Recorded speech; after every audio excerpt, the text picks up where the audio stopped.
भारत में corona virus की दूसरी लहर की शुरुआत हो गई है। फिलहाल महाराष्ट्र में ही कोरोना वायरस की दूसरी लहर के संकेत मिले हैं, पर पूरे देश में कोरोना वायरस के ऐसे ही भयावह हालत रहे तो देश में बड़ी तबाही मचाने की संभावना है। अमेरिका और यूरोप के आंकड़े इस ओर इशारा कर रहे हैं कि भारत में कोरोना की दूसरी लहर अधिक जानलेवा होगी। दरअसल शोधकर्ताओं ने अलग अलग अध्ययनों में इसका खुलासा किया है कि कोरोना वायरस की दूसरी लहर पहले से ज्यादा खतरनाक और जानलेवा साबित हुई है। यूरोप समेत दुनिया भर में 46 देशों में द इकोनॉमिस्ट ने कोरोना महामारी की दूसरी लहर के अध्ययन का विश्लेषण किया है। वही यूनिवर्सिटी ऑफ सिडनी और यूनिवर्सिटी ऑफ सिन्हुआ ने भी अमेरिका और यूरोप में कोरोना से हुए मौतों का विश्लेषण किया। इसके साथ ही स्पेनिश फ्लू और कोरोना से हुई मौतों का भी विश्लेषण हुआ है। इसके बाद दावा किया गया है कि जिन देशों में कोरोना वायरस की दूसरी लहर आई वहां ज्यादा कोहराम मचा। भारत में भी कोहराम एक बार फिर से तेजी से सिर उठा रहा है। महाराष्ट्र में सबसे अधिक कोरोना के केस आ रहे, जिसकी वजह से कई नागपुर और अकोला समेत कई जिलों में लॉकडाउन लगाया गया है। वही पुणे से लेकर औरंगाबाद में नाइट कर्फ्यू लगाया गया है। इतना ही नहीं, मध्य प्रदेश के भोपाल और इंदौर में भी नाइट कर्फ्यू लगाया गया है।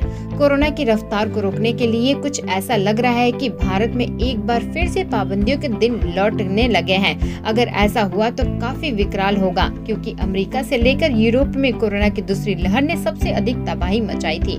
उधर यूनिवर्सिटी ऑफ सिडनी और यूनिवर्सिटी ऑफ सिन्हुआ के शोधकर्ता ने दावा किया है कि यूरोप के मुकाबले अमेरिका में दूसरी लहर की रफ्तार थोड़ी धीमी रही। वैसे अमेरिका में भी अक्टूबर से दिसंबर के बीच आई कोरोना की दूसरी लहर ने लाखों लोगों की जान ले ली है। अमेरिका में मार्च से अक्टूबर के बीच कोरोना के कुछ 1 करोड़ मामले सामने आए थे, लेकिन अगले 3 महीने में यानी नवंबर, दिसंबर और जनवरी में बढ़कर 2 करोड़ हो गए।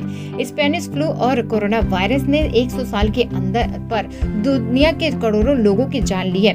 1918 से 1920 तक स्पेनिश फ्लू की वजह से दुनिया भर में करीब 50 करोड़ संक्रमित हुए थे, जबकि 5 करोड़ लोगों की मौत हुई थी। स्पेनिश फ्लू ने भी अपनी दूसरी लहर से ज्यादा कोहराम मचाया था।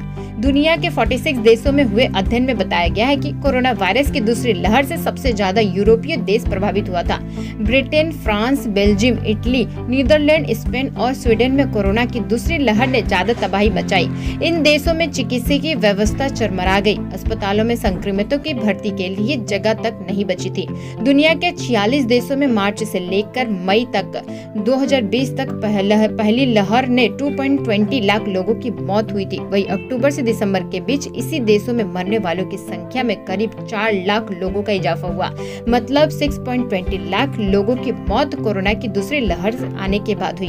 भारत में कोविड-19 के एक दिन में 28,903 नए मामले सामने आने के बाद देश में कोरोना वायरस से संक्रमित लोगों की कुल संख्या बढ़कर 1,40,38,734 हो गई है।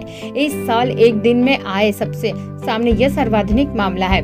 आंकड़ों के मुताबिक इससे पहले 13 दिसंबर को 24 घंटे में वायरस की 30,254 नए मामले सामने आए थे। देश के कुल 1,10,45,284 लोग संक्रमित मुक्त हो चुके हैं। हालांकि मरीजों के ठीक होने की राष्ट्रीय दर में गिरावट आई है और अब ये 96.56% हो गई है। वही कोविड-19 की मृत्यु दर 1.39% है।